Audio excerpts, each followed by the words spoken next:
नमस्कार दोस्तों AK world PGM channel में आप सभी का स्वागत है। दोस्तों, आज हम एक और नई मोटिवेशनल स्टोरी आपके साथ साझा करने जा रहे हैं। तो आइए स्टोरी की तरफ बढ़ते हैं। कहानी है सोने की नगरी। दोस्तों, विदेश जाने के पीछे अभिषेक ने सिर्फ अपने बारे में सोचा था। बूढ़े माता पिता को उसकी कितनी ज़रूरत है, यह बात उसे बेईमानी लग रही थी। लेकिन आज ऐसा क्या हो गया था कि वह अपनों के लिए तड़प रहा था। अभिषेक अपनी कैंसर की रिपोर्ट को हाथ में लेकर बैठे बैठे यह सोच रहा था कि क्या करें क्या ना करें। सब कुछ तो था उसके पास, पर वह सोने के देश में आया ही था सब कुछ हासिल करने, मगर उसका गणित कब तक और कैसे गलत हो गया, वह समझ ही नहीं पाया। हर तरह से अपने स्वास्थ्य का ध्यान रखने के बावजूद क्यों और कब उसे यह भयंकर बीमारी हो गई थी। सबसे पहले उसने अपनी बड़ी बहन को फ़ोन किया तो उन्होंने फ़ौरन अपने गुरुजी को सूचित किया और समस्या का कारण गुरुजी ने पितृदोष बताया था। छोटी बहन भी फ़ोन पर बोली, भैया आप लोग तो पूरे अमेरिकी हो गए हो, कोई पूजा पाठ कनागत कुछ भी तो नहीं मनाते, इसलिए ही आज दंड स्वरूप आपको यह रोग लग गया है। यह सुनकर अभिषेक का मन वापस अपनी जड़ों की तरफ लौटने को बेचैन हो गया। सोने की नगरी अब उसे सोने का कारावास लग रही थी। यह कारावास जो उसने स्वयं चुना था, अपनी इच्छा से चुना था। अभिषेक और प्रियंका 20 वर्ष पहले इस सोने के देश में आए थे। अभिषेक के पास वैसे तो भारत में कभी कोई कमी नहीं थी, पर फिर भी निरंतर आगे बढ़ने की प्यास ने उसे इस देश में आने को विवश कर दिया था। प्रियंका और अभिषेक दोनों बहुत सारी बातों में अलग होते हुए भी इस बात पर सहमत थे कि भारत में उनका और उनके बेटों का कोई भविष्य नहीं है। प्रियंका अक्सर आंखें तरेर कर बोलती है, क्या इंडिया में कूड़ा करकट और गंदगी के अलावा। अभिषेक भी हाँ में हाँ मिलाते हुए कहता है, शिक्षा प्रणाली देखी है, कुछ भी तो ऐसा नहीं है जो देश के विद्यार्थियों को आगे के लिए तैयार करे। बस रटो और आगे बढ़ो। अमेरिका के बच्चों को कभी देखा है? वे पहले सीखते हैं फिर समझते हैं। हम अपने सार्थक को ऐसा ही बनाना चाहते हैं। प्रियंका आगे बोलती है, अभी तुम अपने विदेश जाने के कितने ही ऑफर्स अपने मम्मी पापा के कारण छोड़ देते हो, एक बेटे का फर्ज निभाने के लिए। पर उन्होंने क्या किया? कुछ नहीं। मेरा सार्थक तो अकेला ही पला। उसके दादाजी तो अपने मेरठ का घर छोड़कर बेंगलुरु नहीं आए। यह वार्तालाप लगभग 20 वर्ष पहले का है, जब अभिषेक को अपनी कंपनी की तरफ से अमेरिका जाने का प्रस्ताव मिला था। अभिषेक के मन में एक पल के लिए अपने मम्मी पापा का ख्याल आया था, पर प्रियंका ने इतनी सारी दलीलें की कि अभिषेक को यह लगा कि उसे ऐसा मौका छोड़ना नहीं चाहिए। अभिषेक अपनी दोनों बहनों का इकलौता भाई था। उससे बड़ी एक बहन थी और एक बहन उससे छोटी थी। उसके पति अच्छे खासे सरकारी पद से सेवानिवृत्त थे। बचपन से अभिषेक हर रेस में अव्वल ही आता था। अच्छा घर, अच्छी नौकरी, खूबसूरत और उससे भी ज़्यादा स्मार्ट उसकी बीवी। रही सही कसर शादी के 2 वर्ष बाद सार्थक के जन्म से पूरी हो गई थी। सब कुछ परफेक्ट था, पर परफेक्ट नहीं था। तो यह देश और इसके रहने वाले नागरिक, बस वह तो अभिषेक का जन्म भारत में हुआ था, वरना सोच से तो वह पूरा विदेशी ही था। विवाह के कुछ समय बाद भी उसे अमेरिका में नौकरी का प्रस्ताव मिला था, पर अभिषेक के पापा को अचानक हार्ट अटैक आ गया था, सो उसे मजबूरीवश प्रस्ताव को ठुकराना पड़ा। कुछ ही महीनों में प्रियंका ने खुशखबरी सुना दी और फिर अभिषेक और प्रियंका अपनी नई भूमिका में उलझ गए। वे लोग बेंगलुरु में ही बस गए, पर मन में कहीं ना कहीं सोने की नगरी की टीस बनी रही। जब सार्थक 7 वर्ष का था, तब अभिषेक को कंपनी की तरफ से परिवार सहित फिर से अमेरिका जाने का मौका मिला, जो उसने फौरन लपक लिया। खुशी से सराबोर होकर जब उसने अपने पापा को फ़ोन किया, तो पापा थकी सी आवाज़ में बोले, बेटा मेरा कोई भरोसा नहीं है, आज हूँ कल नहीं। तुम इतनी दूर चले जाओगे तो ज़रूरत पड़ने पर हम किसका मुंह देखेंगे। अभिषेक ने चिड़ी सी आवाज़ में कहा, पापा तो क्या मैं अपनी प्रोग्रेस रोक लूँ आपके कारण? वैसे भी आप और मम्मी को मेरी याद कब आती है। प्रियंका को आप दोनों के कारण नौकरी छोड़नी पड़ी, क्योंकि आप दोनों मेरठ छोड़कर आना ही नहीं चाहते थे। फिर सार्थक को हम किसके भरोसे छोड़ते, और आज आपको अपनी पड़ी है। अभिषेक के पापा ने बिना कुछ बोले फ़ोन रख दिया।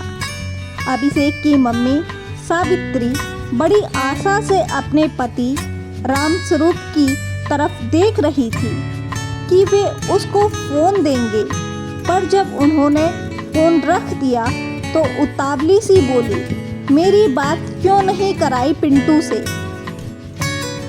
रामस्वरूप बोले, पिंटू अमेरिका जा रहा है परिवार के साथ। सावित्री बोली, हमेशा के लिए? रामस्वरूप चिढ़कर बोला, मुझे क्या पता। वह तो मुझे ही उल्टा सीधा सुना रहा था कि हमारे कारण उसकी बीवी नौकरी नहीं कर पाई।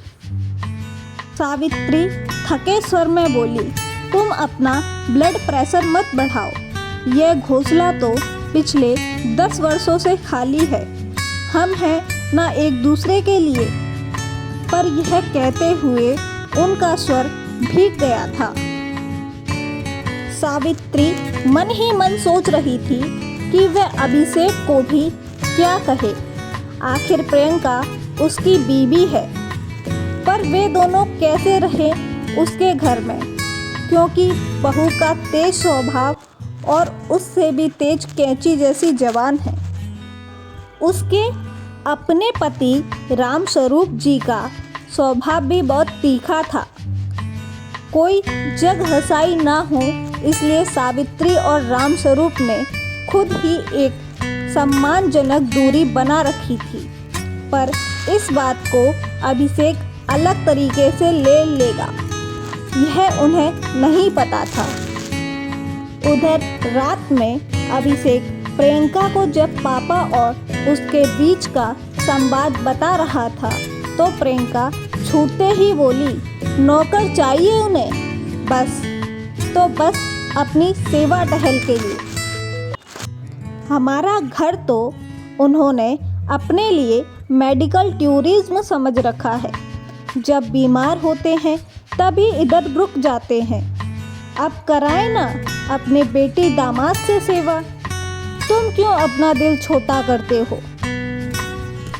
एक तरह से सबको नाराज करके ही अभिषेक और प्रियंका अमेरिका आए थे। साल भी नहीं बीता था कि पापा फिर से बीमार हो गए थे। अभिषेक ने पैसे भेजकर अपने कर्तव्य की इतिश्री कर ली थी। आखिर अब उसे सार्थक का भविष्य देखना है। उसकी बड़ी दी त्रिचा और उनके पति जयंत मम्मी पापा को अपने साथ ले आए थे, पर होनी को कौन टाल सकता है। 15 दिनों में ही पापा सबको छोड़कर चले गए। अभिषेक ने बहुत कोशिश की, पर इतनी जल्दी कंपनी ने टिकट देने से मना कर दिया था और उस समय खुद टिकट खरीदना उसके बूते के बाहर था। पहली बार उसे लगा कि उसने अपने आप को कारावास दे दिया है। घर पर सबको उसकी ज़रूरत है और वह कुछ नहीं कर पा रहा है। प्रियंका ने अभिषेक को सांत्वना देते हुए कहा, आजकल बेटा और बेटी में कोई फ़र्क नहीं है। वे तो त्रिचा दी के पास थे। हम लोग अगले साल चलेंगे जब कंपनी हमें टिकट देगी। अगले साल जब अभिषेक गया तो माँ का रूप ना देख पाया। ऐसा लग रहा था कि माँ ने 1 वर्ष में ही 10 वर्षों का सफ़र तय कर लिया हो। सब नाते रिश्तेदार की बातों से अभिषेक को लगा जैसे वह ही अनजाने में अपने माता पिता की मृत्यु का कारण हो। उसके मन में अंदर से एक डर सा बैठ गया और उसने अपने पिता का दिल दुखाया है। अभिषेक माँ को सीने से लगाता हुआ बोला, माँ, मैं आपको अकेले नहीं रहने दूंगा, आप भी मेरे साथ चलोगी। जयंत जीजाजी बोले, अभिषेक, यह ठीक रहेगा। सार्थक के साथ वे अपना दुख भूल जाएंगे। अभिषेक के जाने का समय आ गया, पर माँ का पासपोर्ट और वीज़ा नहीं बन पाया। माँ के कांपते हाथों को अपनी बहनों के हाथ में देकर वह फिर से सोने के देश में चला गया। फिर 5 वर्षों तक किसी न किसी कारण से अभिषेक का घर आना टलता ही रहा और अभिषेक की गलानी बढ़ती गई। 5 वर्षों बाद जब वह आया तो माँ का हाल देखकर रो पड़ा। इस बार माँ की इच्छा थी कि रक्षाबंधन का त्यौहार एक साथ मनाया जाए।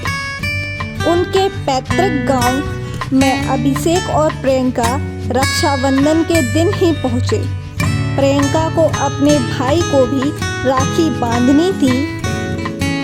दोनों बहनों ने पूरा खाना अभिषेक की पसंद का बनाया था और आज माँ बरसों बाद रसोई में जुटी हुई थी।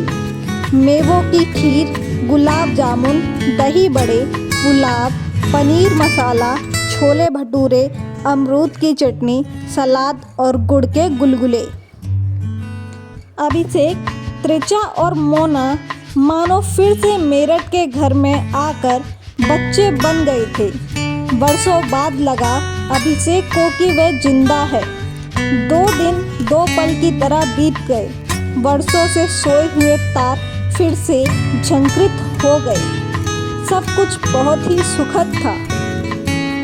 ढेरों फोटो खींचे गए, वीडियो बनाई गई। सबको बस यही मलाल था कि सार्थक नहीं आया था।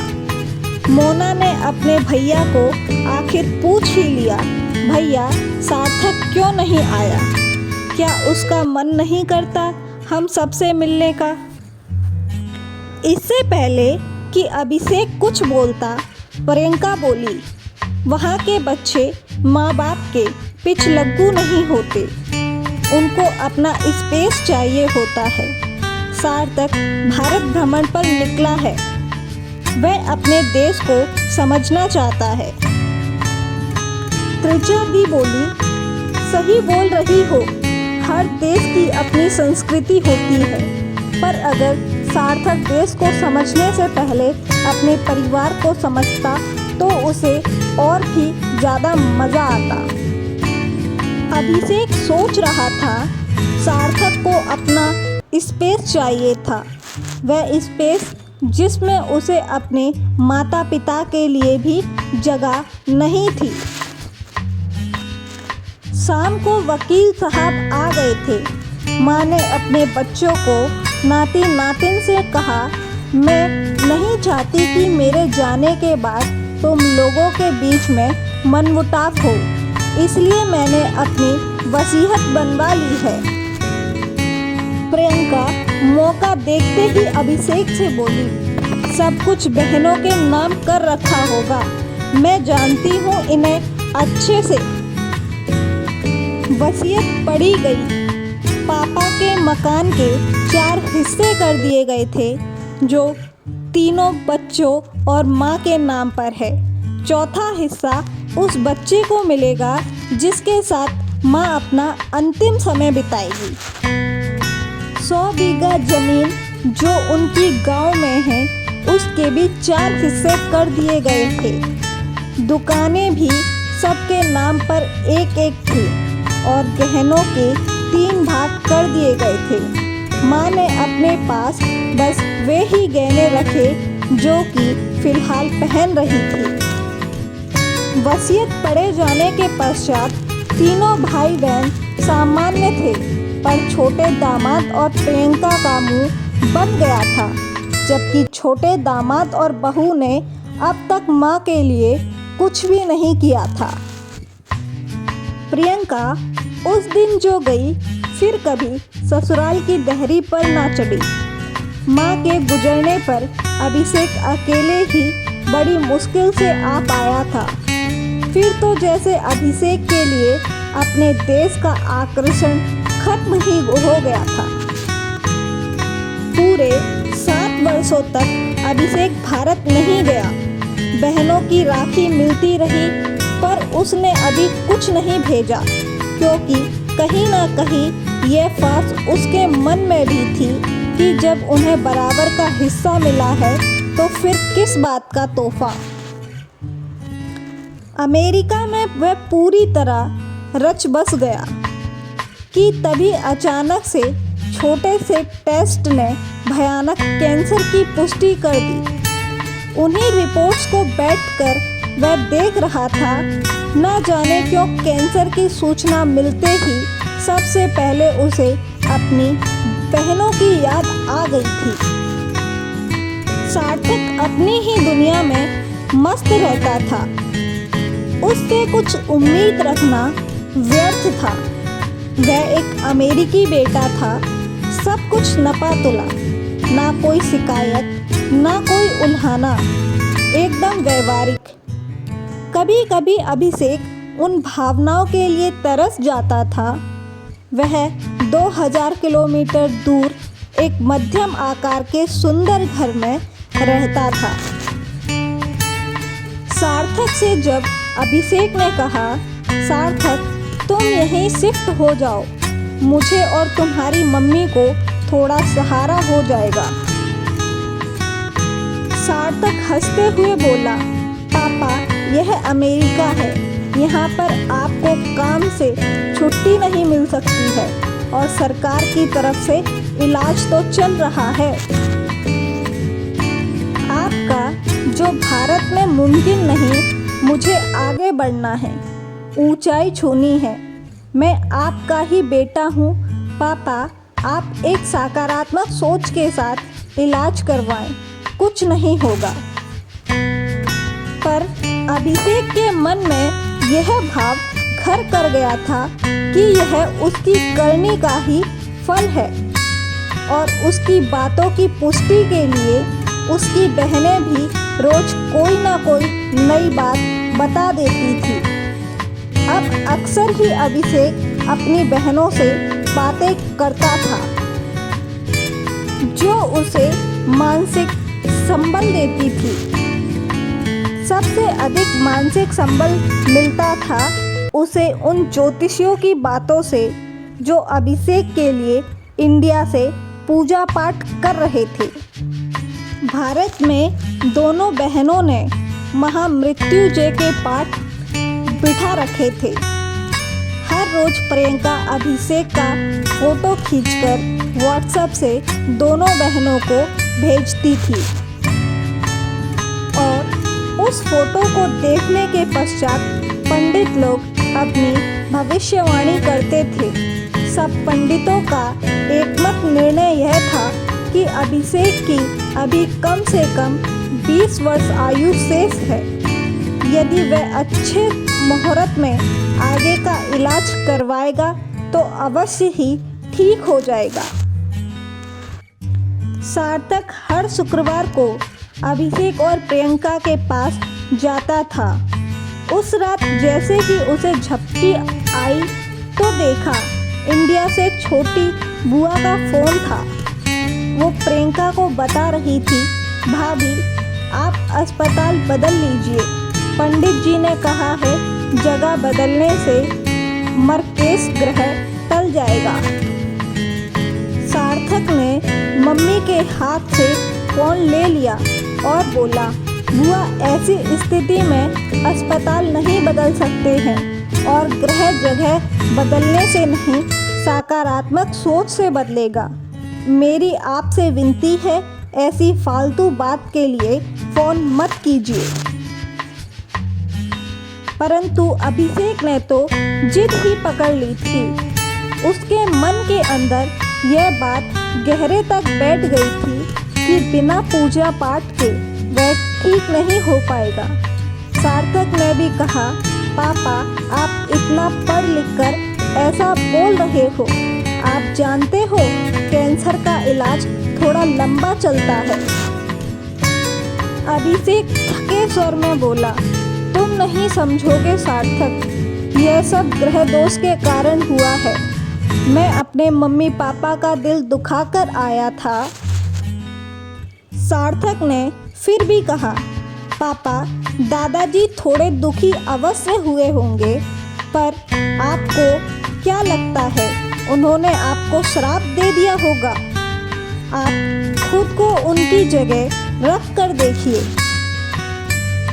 प्रियंका गुस्से में बोली, सार्थक तुम बहुत बोल रहे हो, हम खुद अस्पताल बदल लेंगे।